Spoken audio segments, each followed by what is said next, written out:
আসসালামু আলাইকুম, welcome back to my channel. আমি আজকে আপনাদের সাথে শেয়ার করব কাঁচা আমের অসম্ভব মজার এবং অন্যরকম একটি আচারের রেসিপি।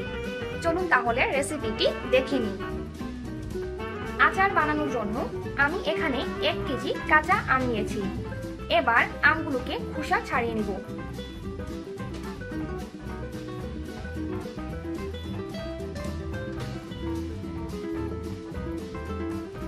আমগুলোর খোসা ছাড়ানোর পর এগুলোকে ভালো করে ধুয়ে নিয়েছি। এবার একটা গ্রেটার দিয়ে আমগুলোকে গ্রেট করে নিব। আপনারা চাইলে ছোট ছোট টুকরো করেও নিতে পারেন, তবে আমগুলোকে একদম মিহি করে গ্রেট করে নিলে আমগুলো তাড়াতাড়ি সিদ্ধ হয়ে যাবে আর আচার বানাতেও খুব বেশি একটা সময় লাগবে না। আমগুলো গ্রেট করা হয়ে গেছে। এবার আচারটা বানিয়ে নিব। চুলায় একটা প্যান বসিয়ে এতে দিয়ে দিচ্ছি 2 টেবিল চামচ সরিষার তেল, আর দিয়ে দিচ্ছি হাফ চা চামচ আস্ত 5 ফোড়ন। 5 ফোড়ন তেলের সাথে কিছুক্ষণ ভেজে নিব। তারপর গ্রেট করে রাখা আমের কুচিটা দিয়ে দিব। এবার তেলের সাথে আমের কুচিগুলো ভালো করে মিশিয়ে নিব।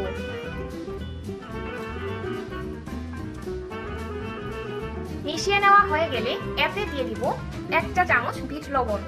বিট লবণের পরিবর্তে আপনারা সাদা লবণটাও দিতে পারেন। 1 চা চামচ লাল মরিচের গুঁড়া, 2 টেবিল চামচ ভাজা 5 ফোড়নের গুঁড়া, আর দিয়ে দিচ্ছি হাফ কাপ চিনি। আমের টকের উপর ডিপেন্ড করে চিনির পরিমাণটা বাড়িয়ে বা কমিয়ে দিবেন। এবার সবগুলো ভালো করে মিশিয়ে নিব আর চুলার আঁচ মিডিয়াম টু লো হিটে রেখে আচারটা তৈরি করে নিব। চিনি থেকে পানি বের হওয়া শুরু হয়ে গেছে আর এই পানিতেই আমগুলো ভালোভাবে সিদ্ধ হয়ে যাবে। 10 মিনিট পর আমগুলো খুব ভালোভাবে সিদ্ধ হয়ে গেছে আর একদম গলে গেছে। এবার এতে দিয়ে দিচ্ছি 2 টেবিল চামচ ভিনেগার। ভিনেগার দিলে আচার সহজে নষ্ট হয় না, 1 থেকে 1.5 বছর পর্যন্ত সংরক্ষণ করে রাখা যায়। আচারে গাঢ় একটা কালার আসা পর্যন্ত চুলায় জাল দিতে হবে আর একটু পরপর নেড়েচেড়ে দিতে হবে। আচারের পানিটা শুকিয়ে গেছে আর আচারটাও প্যান ছেড়ে আসছে। এই অবস্থায় অনবরত আচারটাকে নেড়েচেড়ে আরো 4 থেকে 5 মিনিটের মতো চুলায় জাল করে নিব। আচারে ডার্ক একটা কালার চলে আসছে আর পুরোপুরি প্যান ছেড়ে আসছে। আমার আচারটা তৈরি হয়ে গেছে। এবার চুলা থেকে নামিয়ে নিব। আচারটা একটা প্লেটে নিয়ে নিচ্ছি। তারপর এটাকে পুরোপুরি ঠান্ডা করে নিব।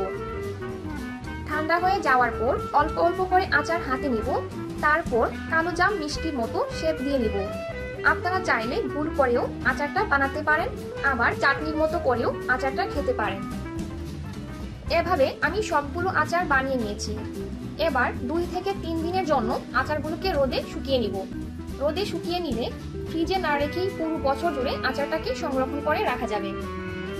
2 দিন পর আচারগুলো খুব ভালোভাবে শুকিয়ে গেছে আর অনেকটা শক্তও হয়েছে।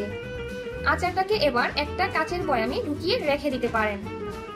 এই আচারটাকে যদি 1.5 থেকে 2 বছরের মতো ফ্রিজ ছাড়া সংরক্ষণ করতে চান, তাহলে সরিষার তেল গরম করে ঠান্ডা করে নেবেন। তারপর এই সরিষার তেলে কাচের বয়ামে ডুবো তেলে আচারগুলোকে ঢুকিয়ে রাখবেন। এতে আচার একটু নষ্ট হবে না আর খেতেও ভালো লাগবে। এই ছিল আমার আজকের রেসিপি। পরবর্তী রেসিপি আসা পর্যন্ত সবাই ভালো থাকবেন, সুস্থ থাকবেন।